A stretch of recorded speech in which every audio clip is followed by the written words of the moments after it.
Good afternoon, everyone. Wherever you are, welcome to Badan Warisan Malaysia's latest webinar in our talk series. I'm the moderator for today. My name is Anand Krishnan. I'm a professional architect in private practice and a council member of Badan Warisan Malaysia. Today's topic is conserving Bukit Persekutuan as a historical and natural heritage of the nation. This is a lovely piece of space near Museum Negara. It's very old and was established by the British in the 1800s. It has been zoned a green lung with some residential homes, but commercial encroachment has started, which really shouldn't be happening. Our speakers today will fill you in more about all this. We have two wonderful speakers today. Let me introduce you to them. Architect John Koh is one of the leading lights in Malaysia. He has had a stellar career from 1981 when he established his firm, Architect Maju Bina, till now. He has been in architectural practice for the last 47 years and has won numerous international and national awards for his projects. He's a fellow member of Pertubuhan Architect Malaysia, the Singapore Institute of Architects, and the Australian Institute of Architects. John has also been active in professional institutional affairs for over 40 years. It doesn't stop there. He's also the honorary president of the Eastern Regional Organization of Human Settlements and has traveled extensively in Asia Pacific to promote sustainable human settlements. John developed the Conservation Master Plan for Historic Malacca in 1989 and continues to explore avenues for the restoration of Malacca's historical landscape heritage. He was a council member of Badan Warisan Malaysia for 3 years and a founder member of the World Association of Chinese Architects. Today, John is principal of John Koh Architect, which he set up in 2014 and is immediate past chairperson of the Malaysian Nature Society Board of Trustees. As we all know, the Malaysian Nature Society office is located in Bukit Persekutuan, the topic of today's talk. The MNS and John has been involved in the conservation of the natural and historic heritage of Bukit Persekutuan, Kuala Lumpur since 2008. That's a long time. Our second speaker, Pasupathy Murugiah, is the chairperson of the Selangor branch of the Malaysia Nature Society. She received her basic and intermediate certificate in birding in 2008 and became a licensed nature guide in 2009. Pasu is a trained teacher in English with a BA honors in history and international relations and a diploma in teaching from the University of Malaya, as well as a MA in educational psychology from the University of London. She retired as a principal of Methodist Girls' School in 2001 and has received excellent service awards from the Ministry of Education in 1993 and 1999. She was also the curriculum director in a company called RR Technology and Training Center for the last 2 years. Her hobbies include gardening, reading, jungle trekking, bird watching, and mountain climbing. Before we begin, please note that the talk will go on for about 40 minutes or so. After that, we will have a Q&A session. If you have any questions, please forward them to me using the chat mode. It's on just below on your screen. Don't forget to state your name and where you are from. I will moderate those questions and will ask these questions on your behalf. If you have any connection issues, please just reload. Well, we are about to begin. Without further ado, please welcome our first speaker, Architect John Koh. John, are you all ready? Yes. Good. So the screen is yours. And thank you, Anand. Good afternoon, and certainly also good afternoon to my friends, colleagues, and viewers. I heard that there is around 100 who have registered for the talk. So my intention is really to make it as enjoyable as possible, take you to a trip or take you to a walk around Federal Hill and share some of the insights. Some of you are living very close to Federal Hill in Bangsa, Damansara Heights, in the city center, some of you further afar. But whatever it is, I think here, this is a gem in Kuala Lumpur, a gem for the nation. And there is something that we value, and we have worried that we are increasingly losing bits and bits of it away. So we need to conserve, we need to preserve, we need to gazette. And if we look back, we reflect back at the historical perspectives, the architectural context, and the green perspectives, we will know why it is so valuable that we all want to do our little part. Next. Well, today is a bright day.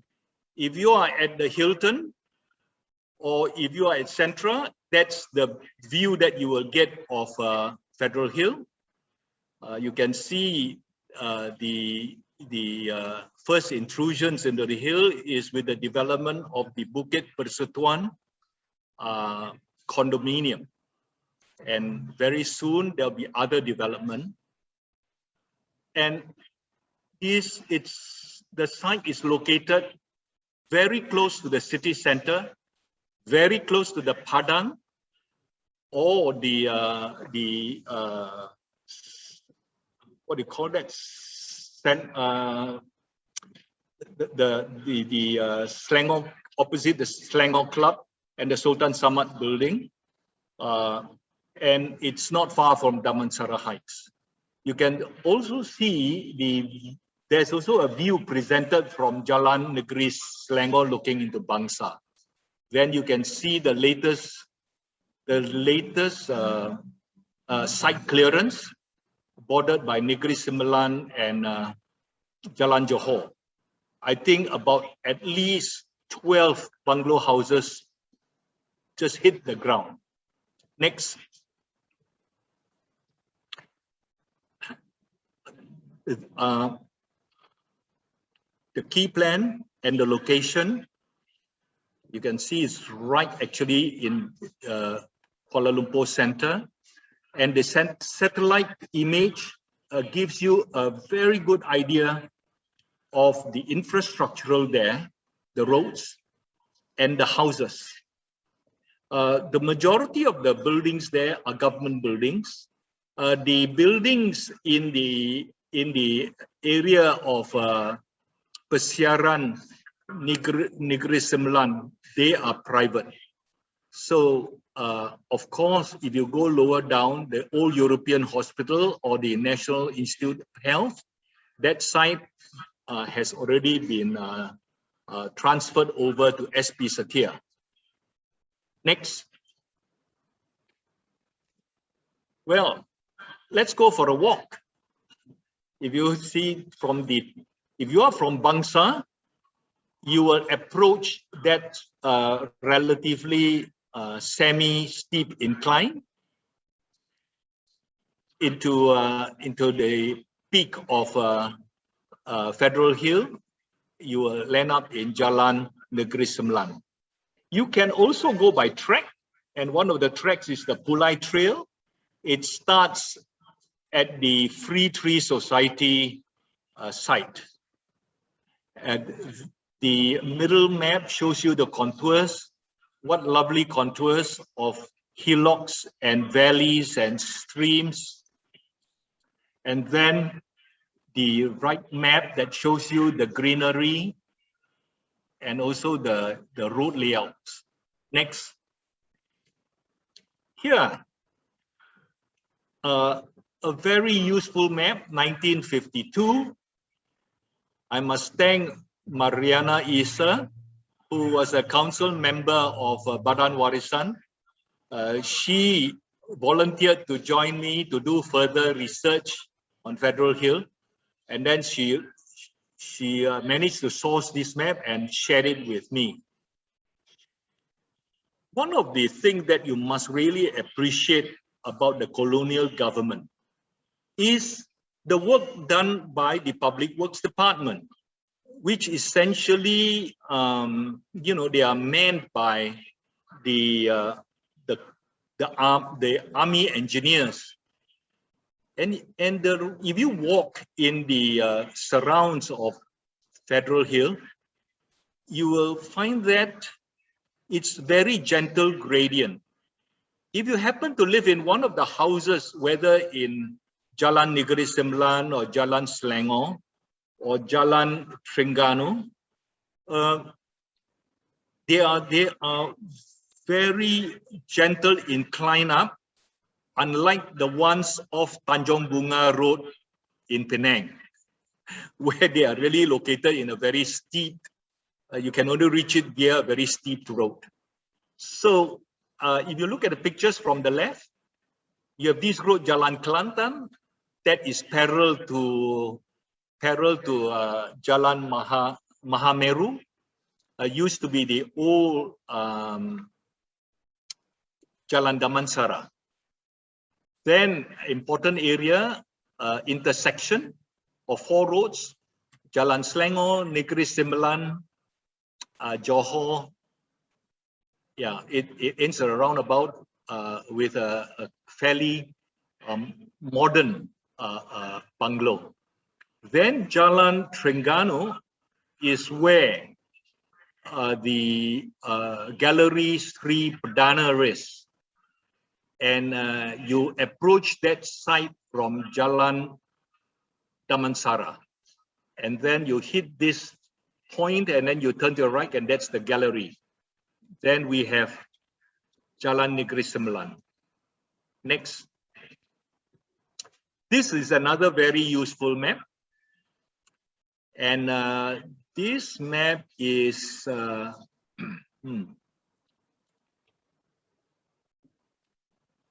this map is dated 1921. If you remember the First World War, the First World War it started in 1940 and it ended in 1918. So 3 years after First World War, this map was produced. And then when this map was produced, it already located this building, Karkosa, number 1. Number 2 is the M&S building, which was previously the National Science building. Then the third building in Persekutuan Jalan Federal Road, it's the school for Orang Asli of Orphans. And you can see the different architecture of a particular period. Interesting, unfortunately, these are the very few collections left. The rest are gone. So these are the buildings that we really must treasure. The Karkosa is the residence of Sir Frank Swetham, the British Resident General of the Federated Malay States. Incidentally, the word Karkosa was given by him. Is made up of 2 words, Kara and Koza, means desirable dwelling. Next. I'd like to refresh your memories. Those in the 70s or 80s, if you remember your Malaysian history, the first Durbar or meeting, a big meeting that was held in Kuala Kangsar. The sultans that were there were Sultan Ahmad of Pahang, Sultan Idris of Perak, then the famous Sultan Samad Sultan of Selangor, then Tuanku Muhammad of Negeri Sembilan. Then on the colonialist side, you have Frank Swetham, who was the Resident General, Hugh Low of Hugh, and then Rogers from Perak, then Treacher, the familiar name. Then you have Charles Mitchell, the British High Commission in charge of Malacca and Penang. So the bottom picture of them gathering there, it was after the signing of the Malaya Agreement. Then the other picture, it was the Federation of Malaya was formed in 1948, but the Merdeka was only announced on the 31st August 1957. So our early founders wanted a certain time to get the nation ready to declare independence. Next.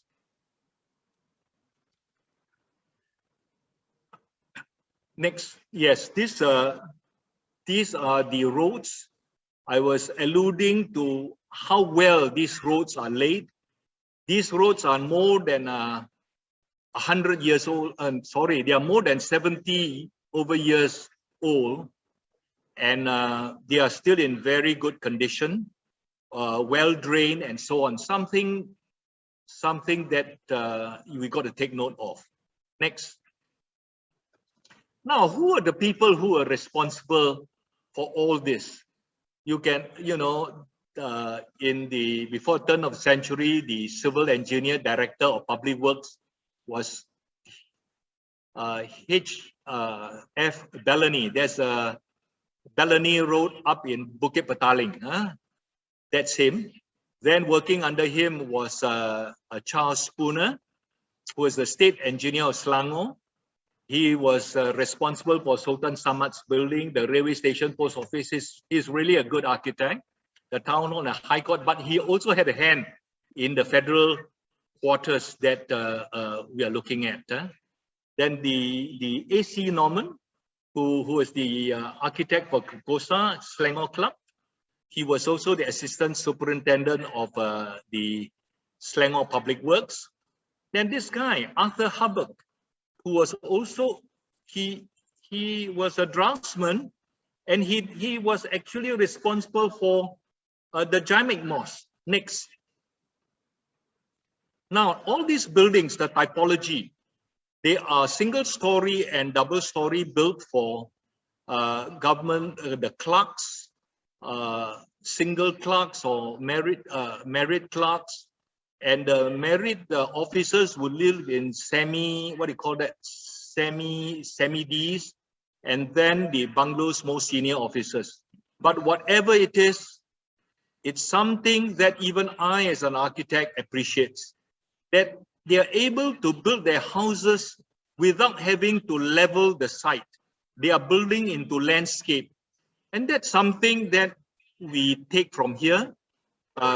They reflect buildings in a tropical situation with broad eaves, steep pitch roof, big openings for natural light and through ventilation. Next. That's more of it. You can see buildings in Perlis, Kelantan, and so on. Next. Next. And here, the key features of tropical architecture: the porte cochere, the entrance porch, the veranda, the sunshades, the ventilation blocks, the high ceiling, concrete flooring and parquet flooring for the bedrooms. Next. Then the various material use.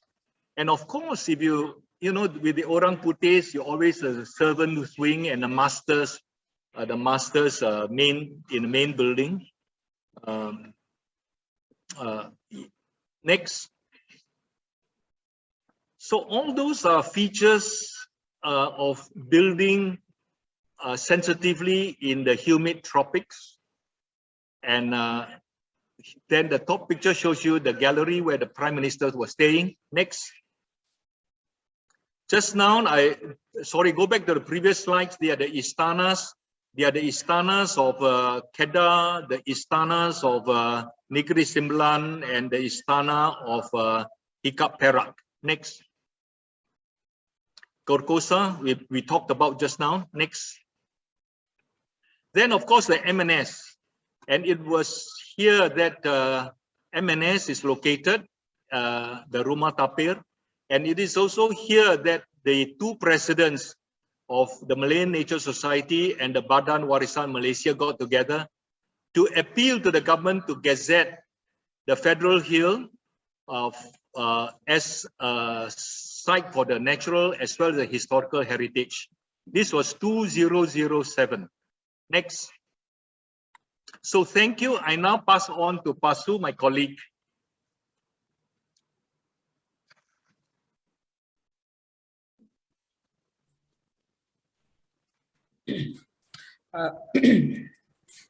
Thank you very much, John, for giving the historical and architectural overview of Bukit Persekutuan. On my part, I will be focusing on the ecological and natural perspective. And you cannot forget that MNS is the oldest nature society in Malaysia. It was formed in 1940 and it is still very active throughout the country. Its focus has always been on education, conservation, and protection of the environment. And in the year, as John pointed out, in the year 1999, it had moved to Jalan Kelantan. In 2016, MNS took on another role, working with Think Tank as a co-partner. It started reaching out to various levels of society to create UCF, which stands for Urban Community Forest. And besides MNS Selangor branch, other groups are also involved in this project, namely Free Tree Society and also the Global Environment Center, or GEC, correct. Several other groups have begun working together to make UCF a very lively, exciting place, especially during weekends. Raleigh International and the Scouts, school children, residents, and of Federal Hill, and also Bangsa are involved in developing UCF.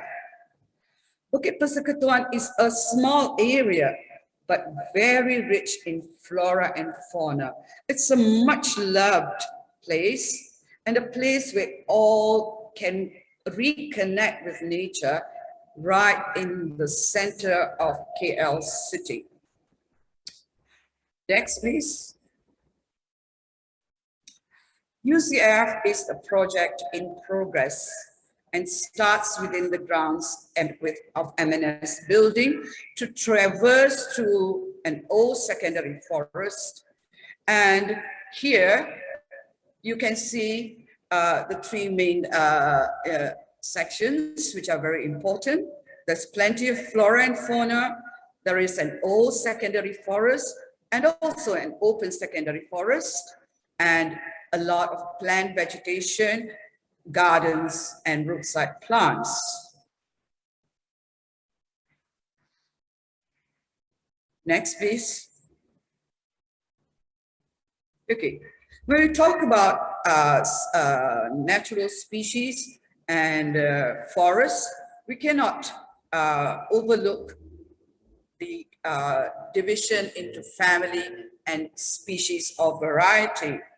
And for those who are scientifically oriented, you can look up all these species with their details. I would like to share a very important factor that was discovered while categorizing these trees. In a group called Betaceae, the species of trees, namely Tetrastigma curtisi, which is the parasitic host of the Rafflesia flower, is right here in the heart of KL. Perhaps one day soon, we may be able to see Rafflesia blooming if we still have an untouched forest. Next, please. Next, please.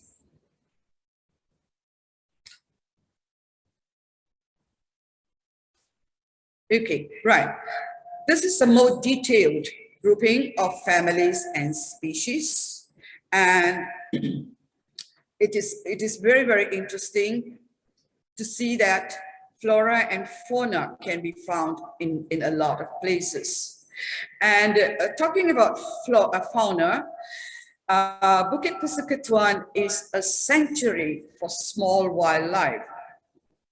their research found only 2 large mammals, which were primates.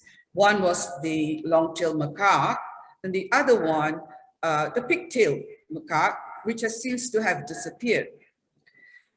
Another research, which was conducted as a rapid survey, found a lot more in Bukit Persekutuan. There are migratory and non-migratory birds in this area, fishes, amphibians and reptiles, and a diverse abundance of invertebrates, especially insects.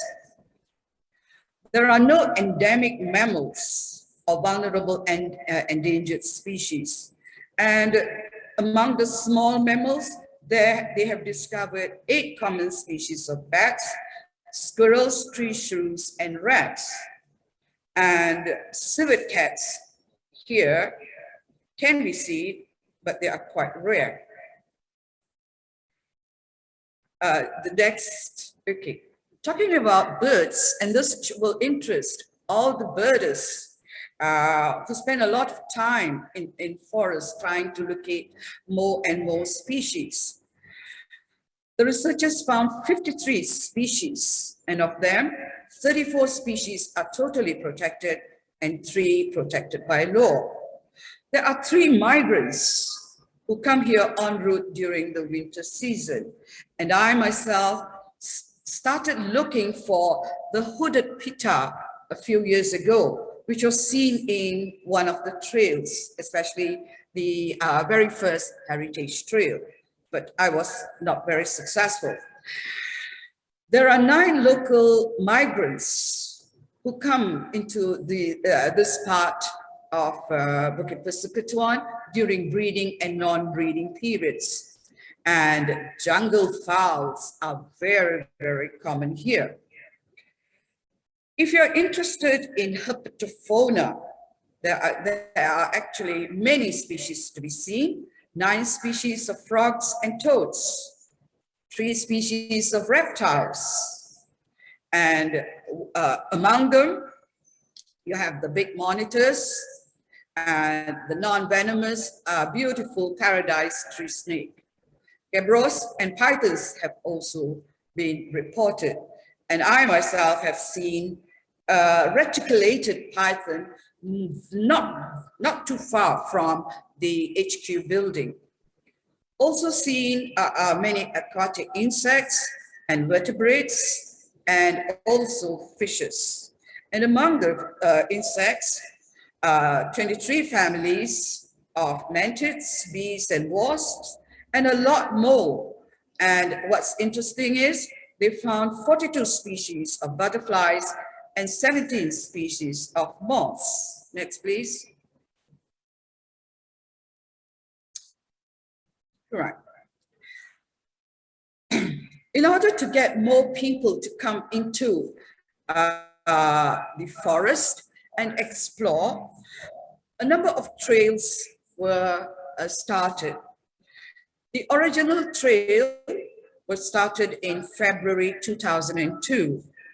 And I've had the experience of taking primary school kids who loved crossing the 2 bridges on the stream and explore the lush greenery.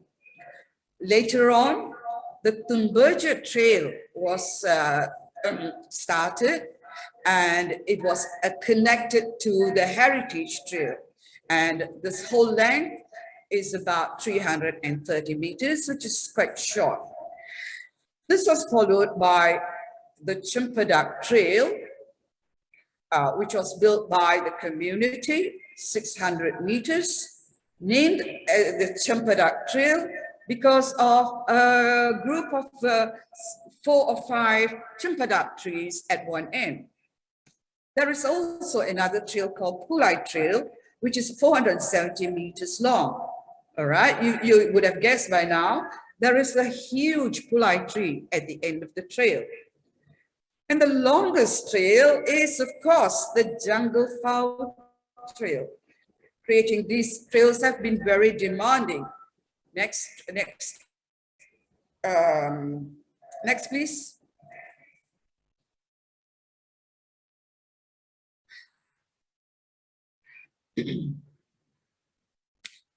Right. Okay. Next, please. Yeah.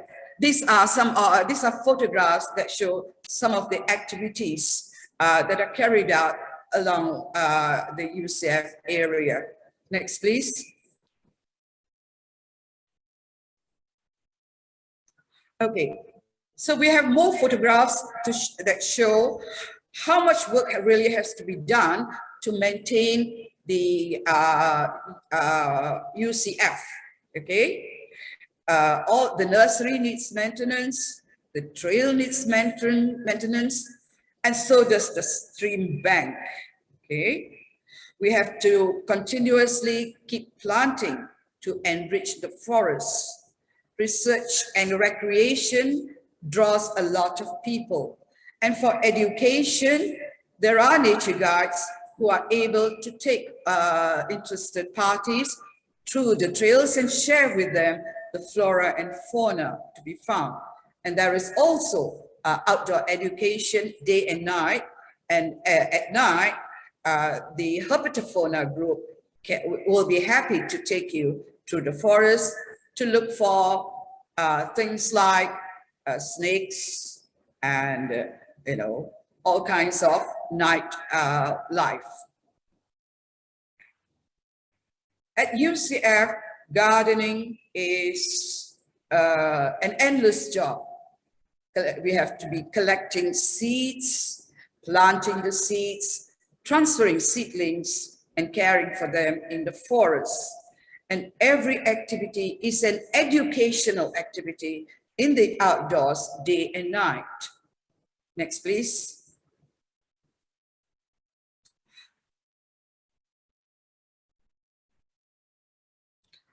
Recently, there was a bit of excitement and horror at the report of a slope failure around Bangsa. On the 23rd of October at 7 p.m., I was horrified to watch a short video clip that showed a road collapsing and trees slowly disappearing into a trench behind several terrace houses. Apparently, this was the second incident. And could it be that the cause was more recent forest clearing? An NGO that is very active there is Save KL, and they have been alerting the powers that be about such possibilities. Right. What is the importance of forests? Next, please. What is the importance of forests? Firstly, we need them to control runoff during heavy downpour and reduce flash flooding. Secondly, forests can be natural biocooling systems and they can reduce heat islands. And the third one, we do hope they potentially can keep diseases at bay. Next, please.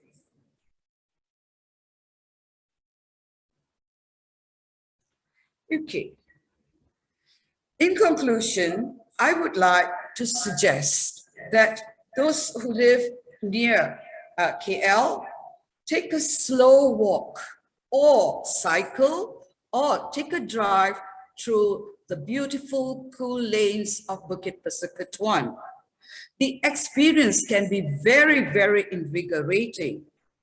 There is so much positive that can positively affect us. There is fresh air and greenery all around. You should go until you come to a recent massive clearing on a very hilly terrain along Jalan Johor. Apparently, a proposed intensive mixed development is to be located right next to this site.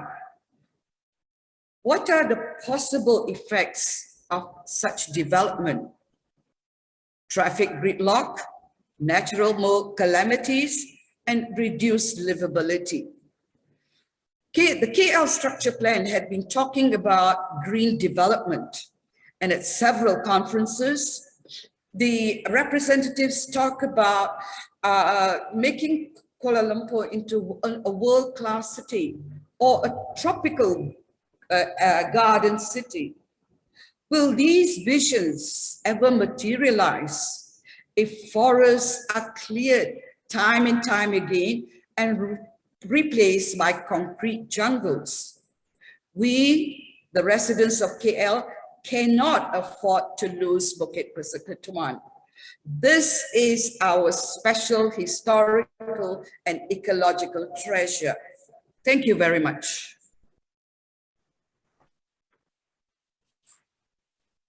Thank you, Pasu.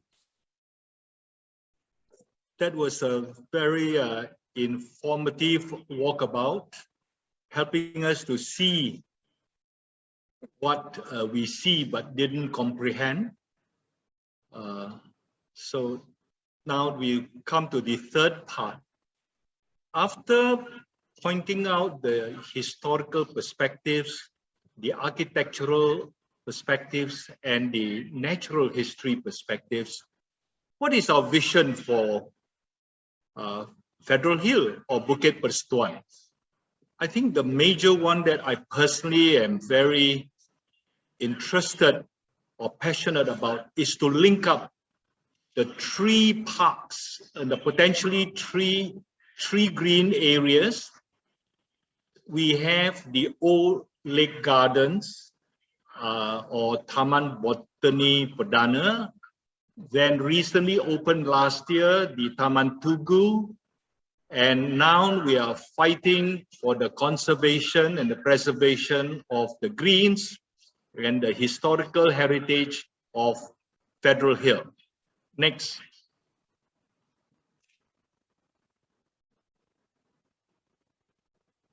Well, you can see on this satellite map, isn't the green areas more attractive than the other areas? If we don't care, if we turn a blind eye to what is happening, then very soon we will be like an anthill. Next. Now, to appreciate what we're talking about, the opportunities to create a great green or great park in the capital of our nation, I think if we looked at if we look at the what is that called, the Hyde Park in London, and we look at the Central Park in New York, we often and quite envious why these countries can do it, and yet we seem to be failing in preserving the little, you know, the greens that we are increasingly losing in the city center. So if you look at lake gardens, it is in terms of area 226 acres with a very attractive lake, previously called Lake Sydney. Then Taman Tugu, a very different sort of landscape, quite steep, with almost a secondary jungle in nature, not like the first one, which is a bit manicured. It's 66 acres. Then we have the 183 acres of the M&S UCF Federal Hill, which is the green area together with the other residential area. So if we were to add all that, can we scroll the screen up a bit? Any way of scrolling up the screen? Then you find that the total network, you will have 475 acres in total. And how does that compare to Hyde Park? Hyde Park only have 350 acres. Of course, Central Park in New York has 843 acres. Nonetheless, this will really propel us to be really a very, very attractive city with a green envisaged in the KL 2020 structure plan, where we talk about the green city. We will have it. And we will have, if we preserve this stock of buildings, also very historical buildings. Next. So what are our priorities? Obviously, conservation of the natural environment. That's our priority. The conservation of the natural, the flora and the flora that Pasu is talking about. We need to do that because we know about global warming. We know about climate change. We know about flash floods. We know about failing slopes. We know about haze. So we must have take personal action to ensure that we do our part in terms of protecting as much green as is possible, since not all of us will live to see the trees or plants that we plant to be big giant ones. Then if you look at it, it is also to be in line with the SDG, the Sustainable Development Goals we talk about, that we're going to care for life on land, that we're going to care about life in water, that we are going to take a climate action, that we are going to contribute towards developing or supporting a sustainable community. Next. So our role is really to have this community outreach, which we have started 15 years ago. And yeah, we are connecting with the neighborhoods, the neighborhood communities, the resident associations. We have escalated the community outreach beyond our members, beyond our local communities and the youth. We have escalated it to the World Urban Forum that happened here, I think 2 years ago.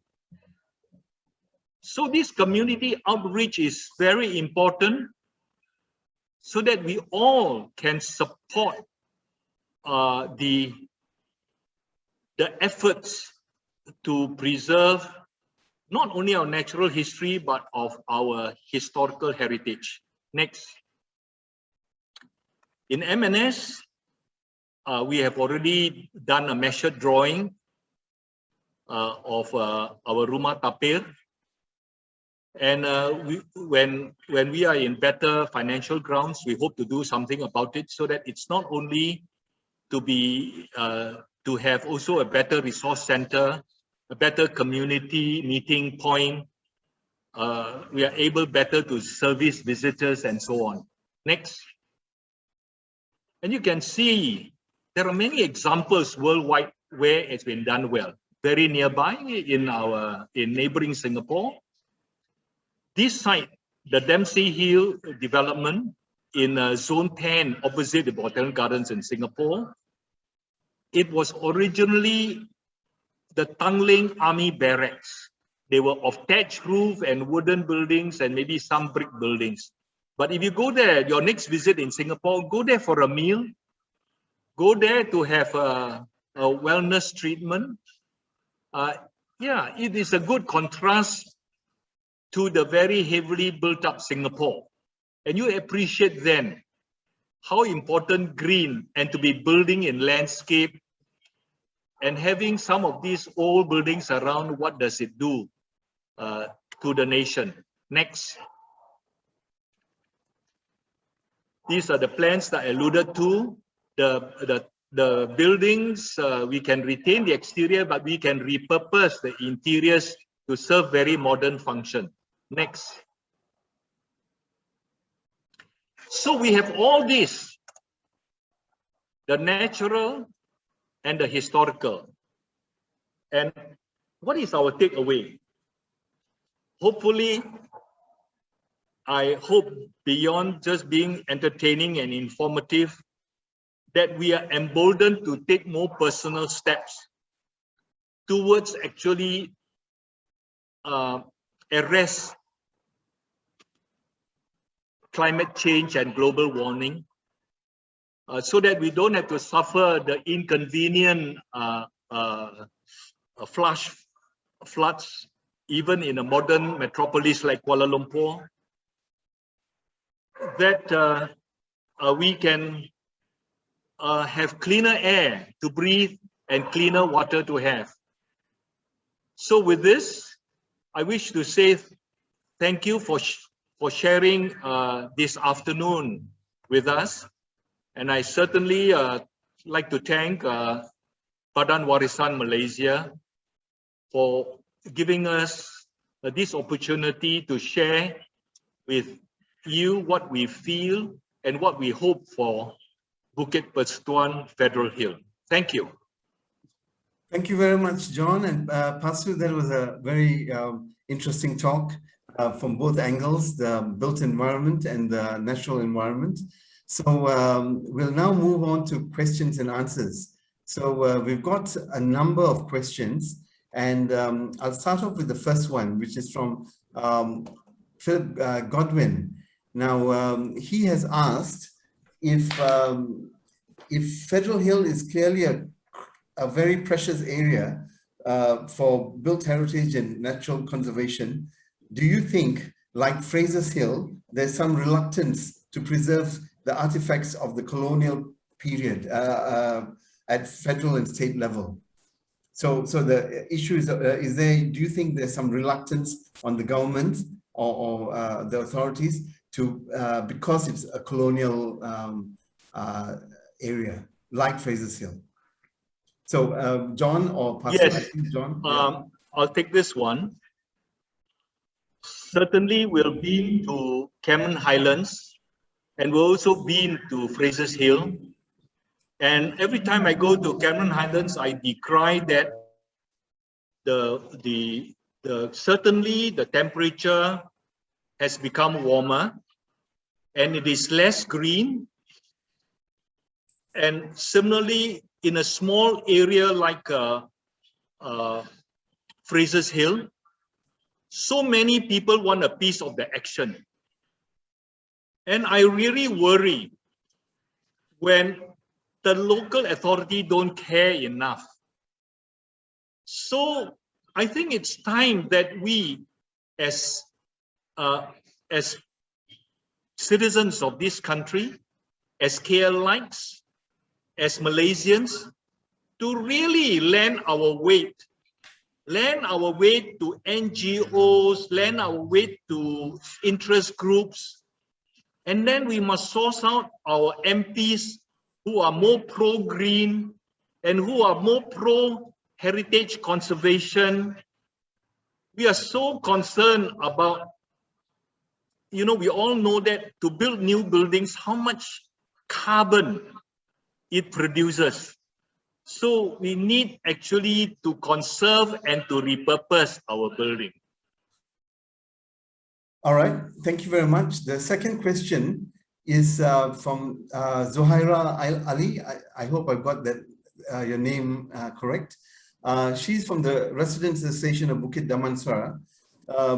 She just wanted to know whether the recording would be shared. Yes, it would be. I'll answer that. In about 2 or 3 weeks, please check Badan Warisan Malaysia's Instagram page and Facebook page. So yes, it will be shared. The third is also from, let me see, maybe I'll ask the next question from John Lau. Whose jurisdiction is Federal Hill? Is it under DBKL or the Land Office? The Ministry of Land and Mines are the owner of the property, which means they represent the government, the federal government. The DBKL is the caretaker. They also happen to be the local authority, the city hall, the city fathers. That's good. Another question from Philip. Is Federal Hill protected or safeguarded in KL plans? I think, yeah. John? Federal Hill is certainly not protected. And in the draft KL Structure Plan 2050, that area was indicated as regenerated housing. And previous plans, it was referred to as open space. So I just want to caution viewers that open space does not mean that it's green. If you put a stadium there, a couple of football fields there, that's also an open space. Children's playgrounds are also open space. So green areas are different. All right, good. A few more questions. One is from Siti from Negeri Sembilan. She wants to know about heritage trails, and she wants to know if how are these valued as cultural or cultural heritage or simply heritage? What's the process involved in demarcating a trail as heritage? Well, I must say our country is a very young country. We are how many years old since Merdeka? 57. We're about 70 years, 70 or 80 years. We go to federation, formation of federation. So we are not as conservation minded as people from the more developed nations in the UK and in Europe. It's a sad thing, but most of us are very well traveled. We are also very educated. So what we really need is we really need to lend our strength to Badan Warisan, national heritage, what do you call NGOs, non-governmental organizations like Badan Warisan, the Malaysian Nature Society, the Free Tree Society, the Environmental Protection Society. We must lend our weight there. It takes a lot to be able to do works like laying out trails. The MNS had a grant from the Pink City, you know, a very small grant. And with that grant, we were able to get seedlings and to clear tracks and so on, so that members can use, neighborhood can use. Okay, good. There's a question from Colonel Dr. Siti Salmia Awang. She asks, is there any mitigation and preventive measures from experts in academia for slope protection to prevent disasters, and recommendations done to DBKL or the Department of Drainage or JKR? So do you know anything about that, John? Firstly, as an architect, speaking personally, I wish that our local authority will reclaim some of their previous areas of responsibility. And what is that? It is of development control. It's not having development, but it's controlling the way the development goes. Example, if you are dealing with a very sensitive hilly areas, there are things that you should do and things you shouldn't do. If you want to build a house on the slopy ground, you must employ a geotechnical engineer apart from a structural and a civil and structural engineer. And the local authority should even ask for this. Many buildings are built on very sensitive environment, but I don't think good reports are done. Even traffic impact studies, sad to say. Okay, good. Now, this is more a commentary by someone without, it's anonymous, but I'll just sort of paraphrase it. They feel that, or he or she feels that the social media should be used to entice the younger generation to get involved in these kind of matters as well. So they feel, or he or she feels, that it has to be made into IG and Facebook and whatnot. So I guess these are the things that we need to address. So if you'd like to comment, either of you. Pasu, would you like to do this? The role of the media highlighting the issues on problematical developments.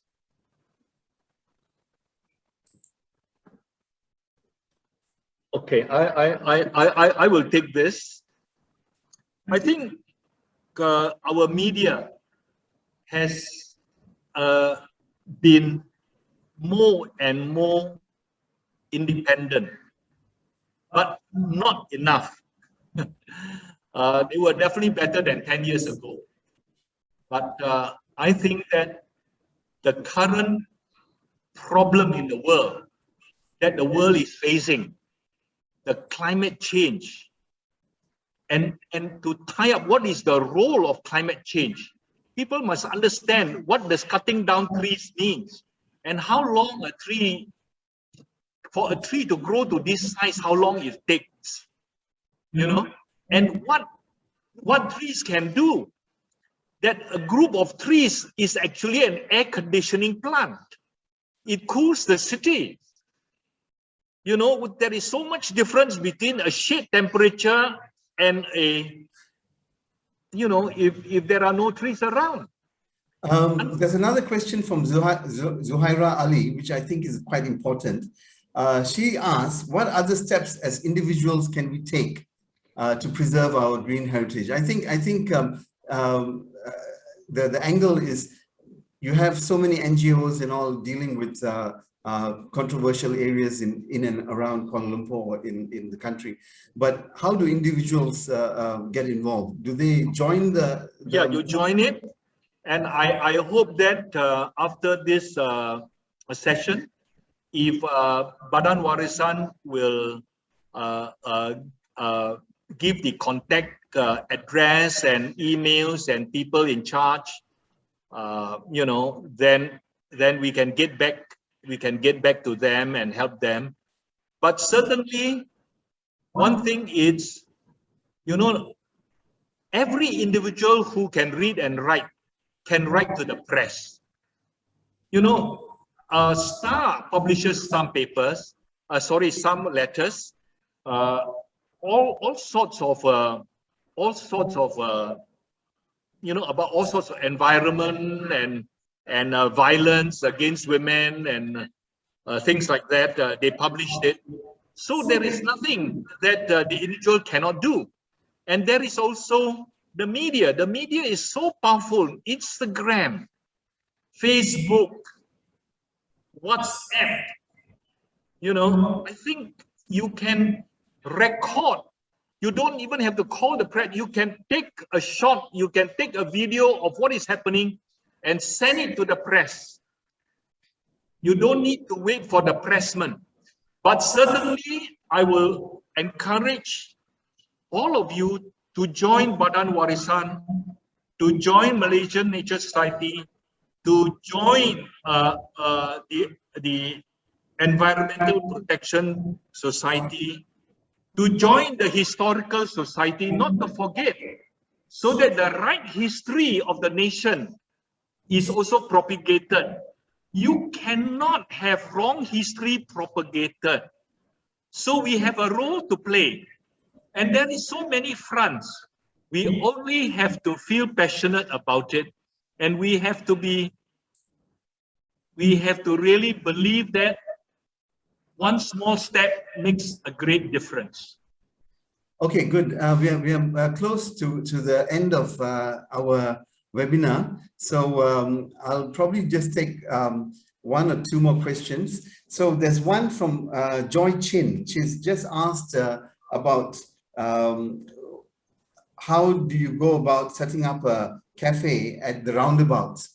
And I guess I could answer that. You probably need to contact DBKL, who are the caretakers of the whole thing. Now, the last question, which I would ask, I would like to know, will this matter if you can't do anything from the NGO point of view? Do you think it could go to court?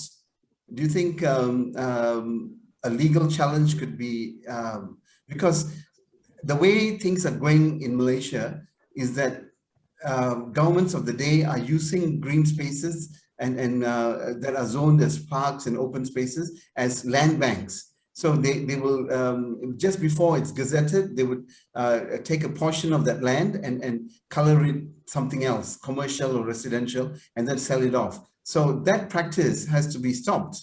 And so for this particular case, do you think a legal challenge is one of the ways to deal with it?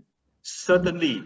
If you are an aggrieved party and you feel that you are really suffering from consequences from wrongful action of your neighbor, you certainly can take action. And I think courts are set up so that those who are suffering from injustice or being aggrieved can seek recourse. And if there is more than one, then group action is always more effective. Yeah, good. I think to end this session, just to let everyone know some of the questions.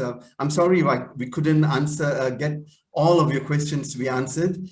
We've got very little time, but I'll just sort of cover some of the questions that have been asked. The issue is this. There are planning laws under the Town and Country Planning Act dealing with open spaces and parks and forest reserves and all. There's also the Heritage Act, and there's also other bylaws and other acts that cover development. So and these apply at all at state and federal levels, and but land is a state matter. So it's a complex field that needs to be navigated to ensure that things are safe. The problem is that planning in Malaysia is a linear process, and one plan leads to another, and it goes through a process of refinement, and then it's gazetted, and after it's gazetted, it goes through another new round of another new planning process. So it's a complex thing, and I'm sure people like John and Pasu and others and Badan Warisan, we're trying to do all we can to help save the heritage of Malaysia. So on that note, I'd like to, on behalf of Badan Warisan, I'd like to thank the speakers, John Koh and Pasupathy, the president of Badan Warisan Malaysia, Lim Wei Ling, our general manager, Vanessa Loom, Amira and Rosmiza from Badan Warisan for organizing this talk series. And finally, all of you who have attended, thank you so much. And it's not a static thing. Definitely there'll be more webinars, or there'll be more information. Check out our web pages, check the Malaysian Nature Society web pages. It's an ongoing discussion. So please add your voice to the whole thing. Thank you very much. Thank you, Anand, and thank you to everybody for listening in. Thank you very much. Thank you, Pasu.